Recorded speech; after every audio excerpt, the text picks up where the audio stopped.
Autonomous cars, or self-driving cars, have always been portrayed to the media as a thing of the future, something so far out of reach that it's not even something to really think about. But nowadays, we're a lot closer than we actually think. But the hardest part is determining how we can even make something fully sufficient without humans having to interact with it or having to work with it.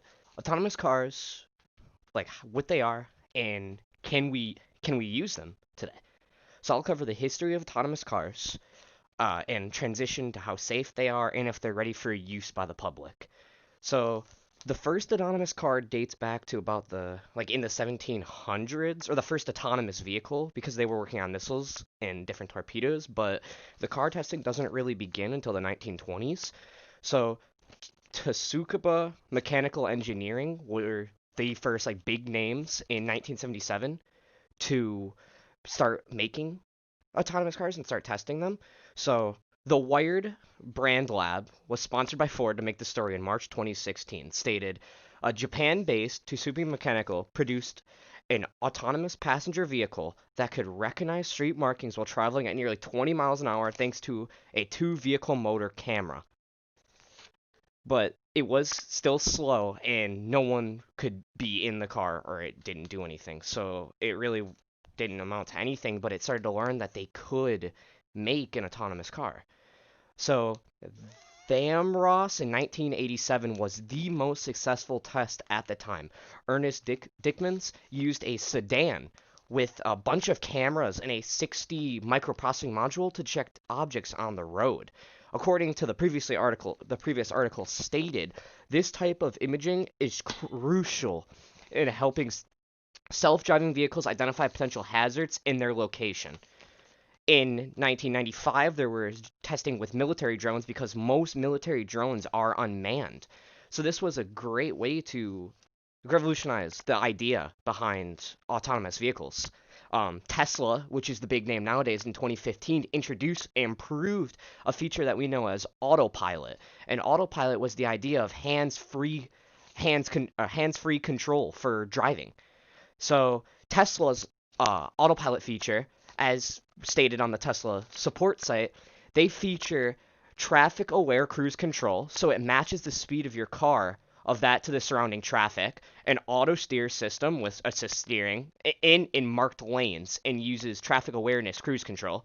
There's an autopilot, but it is in beta, so it guides your car from the highway on ramp, because for right now in autopilot Tesla it only works on the highway. It doesn't work on street. It's not ready for street yet, but it guides you on the highway ramp to off ramp, and then it suggests like when to make lane changes or when you should navigate certain ways, and it also turns on your turning signals correctly and make sure you take the correct exit.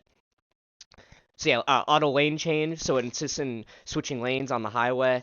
Uh, Auto park, it just auto parks your car. They made a smart summon thing where the car will navigate to you and parking spaces quickly to find a parking lot for you and to easily park. Um, so Tesla still isn't autonomous because there needs to be someone present to make the features work or the car doesn't work.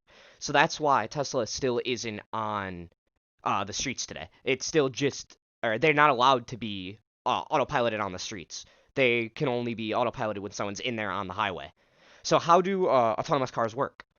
So as of now, there are no legally operated autonomous vehicles, only cars with autopilot, so Tesla.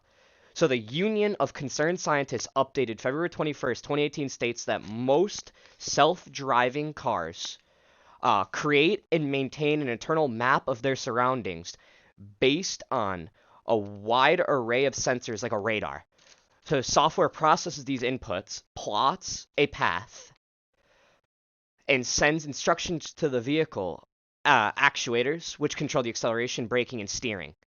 So the most important thing in autonomy are the five layers of autonomy, or six if you count level zero. So every car has a different level. So level zero is there's no automation; it's just a normal car. Level one is driver assistance, so it has like a form of cruise control. Number two is a partial automation. They can drive themselves, but only under specific conditions. So kind of, so like Tesla, they can drive themselves, but the person has to be in the car. Level 4 is high automation, which is they can drive perfectly without human interaction, which we are slowly starting to get there. And level 5 is full automation, where they are truly autonomous cars and there's nobody in it. As of now, today, we are at 3, but we are slowly moving into 4, and I think within a couple years we will get it. So, the impact on public and safety. Autonomous vehicles would reduce the number of people that die in crashes, because it would also reduce human errors, so there would almost, if it was truly autonomous and did the exact thing it said, there would never be accidents and no one would ever crash. Um, People who are elderly or disabled, they would now have a means to travel around because since it's fully autonomous, they could just drive them around. So, with having fully autonomous cars, energy is being saved. If those vehicles powered by gasoline, then they transport related climate emissions could skyrocket. But if, however, the vehicles are electrified and paired with a clean electricity grid, the transportation emission would drop. So there'd be less. If they used gasoline, they would be worse for the environment. But a lot of Tesla, for example, are electric charged, so they're just better for the environment. They use less gasoline and they're using a little more electricity. So, in review, we talked about the history of autonomous cars, what Tesla's doing for autonomous, how they work and what they do, the 5 levels, and the impact they have on society, and sort of why we don't really have any. And in conclusion, autonomous cars are definitely a thing of the future, and I think that we will eventually have fully autonomous cars, but there's just a lot of laws surrounding them and a lot of ways that they just could go wrong that's not ready for mankind. And I think mankind's scared of the whole machines being able to control everything. I think eventually, though, we will have autonomous cars and that we will have a full self-driving system in the near future.